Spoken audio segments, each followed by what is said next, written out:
And we are back with another video. In today's video, we bring you sneak peek number 1 of the December 2020 update. So sit back, buckle up, stay tuned, and enjoy the show.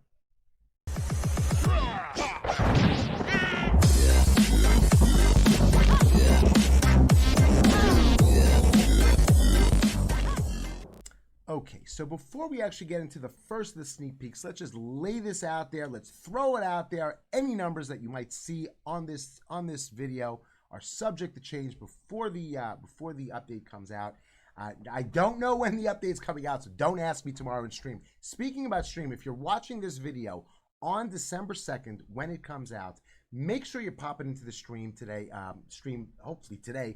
It's twitch.tv/Clash Playhouse. I'll be talking more about the update, what I saw, and what I'm allowed to talk about. Don't ask me about things that I can't talk about, but I will definitely talk about all the things that I'm going over in this video, and I'll let you know what I saw, how I used it. But let me try and get out there what some of the things that I can talk about. So I'm sure all of you were not listening to me and you were looking around on this base to see what you could find, what's there, is there stuff that I could pick out, and I'm sure some of you have already noticed the Royal Champion. Yes, the Royal Champion now goes up to level 25. We got 5 more levels to farm, which is a great thing, but that's, we had nothing really that we were able to do with our Dark Elixir, so we finally have something we can do with our Dark Elixir. So all you Max Town Hall 13s, get out there, get farming, and get that Royal Champ up to max. But now, let's go over to the next thing. Okay, so here we are on the next thing. It's like, Avi, what are you showing me over there? You're showing me a spell factory. Why are you showing me a spell factory? Well, I'm showing you a spell factory because the spell factory is going to be upgraded. So let's upgrade the spell factory and see the spell that we get. Well, you're going to see it is an invisibility spell. So let's upgrade this invisibility spell and let's talk about it. Let's finish it off. This invisibility spell is probably the coolest thing that I've ever seen brought to the game. I played around with it, and again, I'll talk to you more about it on stream, but it is amazing. It is multi-use. You can use it. Anything that you drop this invisibility spell on will become invisible. So you can drop it on your own troops to make them invisible so the defenses won't be shooting at you. But for all those of you who are not great at making that secondary funnel, you can drop it on just anything. You can drop it on defenses, and then if your queen is going one way and you drop it on those defenses, your queen will not see those defenses, so she'll all of a sudden turn around and go the way that you want her to go. So it's a really good multi-purpose spell. I'm really looking forward to using this thing in-game when the update comes out. And no, I don't know when the update is dropping, so stop asking me already. But we saw this. The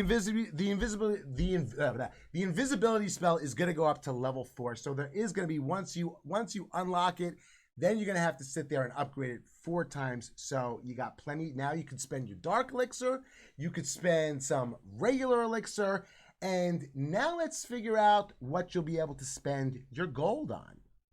Okay, are you ready for the next one? This is what you're able to use your gold on. So here we go. Let's focus. Let's zoom in on those expos. It's going to cost 17 million. Again, maybe these numbers are subject to change, so don't hold me to these numbers. But let's do that, and let's gem it, and let's look at the 2 expos side by side. Is there such a big difference? Well, I see that it's got a little bit more. The bullseye in the middle is a little more pronounced. You can see the actual red of the bullseye. It does have a little more gold etching on the sides and a little more. I don't know how else to say it, but it looks very nice. But the coolest thing about this expo is the bolts that it shoots. They are blue bolts. They look very, very cool as they're coming at you. So enjoy this. Let's move over to the next thing that you can upgrade with your gold, and that is going to be the giant bombs. The giant bombs are also going to be going up. Oh, hold on one second. Let's pause this and let me go farm a little bit and get some more gold. I'll be right back. Okay, I got that gold that I needed. Now let's go and let's upgrade this giant bomb over here. Giant bomb is going to be 7 million. Again, these are all subject to change. And there it is. And let's finish it off. There's the giant bomb. Let's see if we can find another giant bomb and see what they look like. side by side over here. Let's move this over and see the difference. Aesthetically, can you tell a difference between the two of them? I don't see a little bit of a difference. I see this little on the edge on the right side of it. It does have that little thing over there. It looks pretty cool. I mean, it's a giant bomb. What do you want for Avi? What do you want from the giant bomb? That's all it is. Let's move over to the next thing that you can upgrade with your gold, and that is going to be the ear bombs. 5 million. Again, these numbers are all subject to change, but let's go in there and do that and gem it, and there's the air bomb. Of course, the air bomb, is it going to look any different? Not really. That's an air bomb is an air bomb. So those are the things that you're able to use your dark elixir on, your elixir on, and your gold on. Now let's talk about some quality of life things that are going to be brought to the game. Okay, so now for the quality of life things. Let's talk about the first thing which doesn't really apply to me, but to all the professional players out there, all the players who are doing these 5v5 quick wars.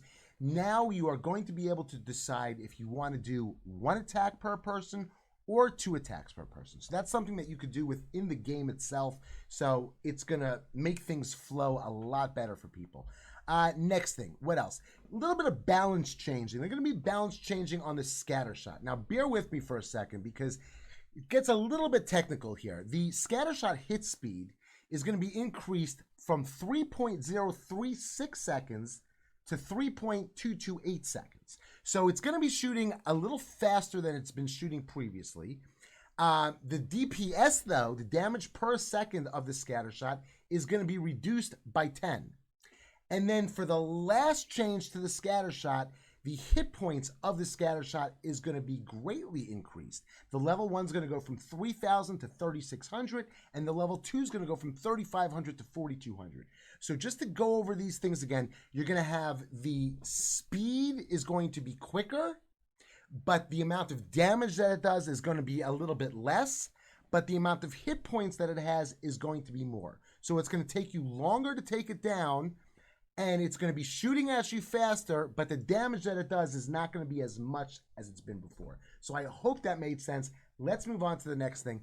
I really don't even want to say this because there are going to be a lot of people that are going to be upset. But it is coming, and we knew it was coming. It was ridiculous that it was even in the game to begin with. You all know what I'm talking about. Yes, I am telling you that lightning spells will not be able to be used on the clan castle anymore. And it makes perfect sense because the clan castle is a storage and lightning spells do not work on the storages. So it's just pretty much the way it was way back in the beginning. You know, when we used to zap the Dark Elixir storage and get that free Dark Elixir when you were at Town Hall 9, and then they changed it, and you cannot do that anymore. So yes, we have that again. So everybody is going to have to stop doing Zap Lalo and zapping out the CC, but it's going to be nice because it'll bring the game back into more of a game as opposed to just getting rid of the CC. I've never really liked that, but it is what it is, and now it's gone. Let's move on to the next thing. Next thing is a little thing at the end of a battle. If you still have your hero ability left and you didn't use it, so the health that you would have got back from using the ability will come back on the regeneration time, so it won't take as long for the heroes to regenerate. Next thing, when editing your base, the walls, like I could show you this over here. Let me show you the walls over here. The walls now, for those of you who use a progress base, and you know sometimes you have 2 different bases and you upgrade one wall and then on the other base it's not in the right position. So now you have the ability to do this. You can move a wall, and when you put the wall over there, it automatically switches just like it does right now with the defenses, with the traps, with all that good stuff. So I think that that's a nice thing that they added to the game. Let's move on to the next thing. Next thing is a little builder hall gameplay. Cannon carts will retarget after being pushed back if their target is not within range anymore. I do happen to use some cannon carts on some of my accounts, but I don't really understand quite really what that is. Units will now have a more accurate line of sight calculation to help with pathing. Okay, fine, very nice. Now, next thing, a new cosmetics tab has been added to the in-game shop where you can browse and purchase any permanently available cosmetics such as hero skins when they become available for gems. So this is a very nice feature. Sometimes, you know, you didn't buy a gold pass 1 month, or you didn't complete the gold pass 1 month, and you want to be able to still, you know, get a hero. So now you can see where those, you can go over there and now you can purchase the heroes that you might have missed. When they become available, you could purchase the ones that you've missed. So I think that is a very nice addition to the game. Let's move on to the next thing. Next thing is reward tab of the season challenges. Now some quick access buttons to allow easier navigation. I gotta tell you something. For me personally, I'm so glad that they brought this in, because I don't really like to collect my gold pass rewards unless I need them. So sometimes you have something that you could have gotten on like day 1 or day 2 of the month, and you're already at the end and you got to scroll all the way back. So apparently there's going to be a quicker and easier way that you can get to the earlier stuff. So I'm very happy about that. Let's go on to another thing. When there's going to be an optional update, this is another thing they added. When there's going to be an optional update available, there's going to be a message now which will encourage you to update your game for the optional update. Next thing, if you're going and you're visiting somebody's base, you can click on their hero that they're using, and you can view the skin of the hero that they're using. The skin animations are more elaborate when viewed in the wardrobe, and simpler animations in other UI elements. So let's look at that over there. Let's see if we could see that. I don't really see what it does, but if they say it does, then I'm sure it does. What else? Season challenges. You can now opt to receive 5 gems instead of a resource reward if your storages do not have enough space. So that's very nice, because especially for people who have OCD and at the end of the month, they're looking to see their unclaimed rewards, and they see 2 things that they just cannot take because they don't have enough room for them. So now at the end of the season, you can see that you have no unclaimed rewards. So I'm pretty happy about that.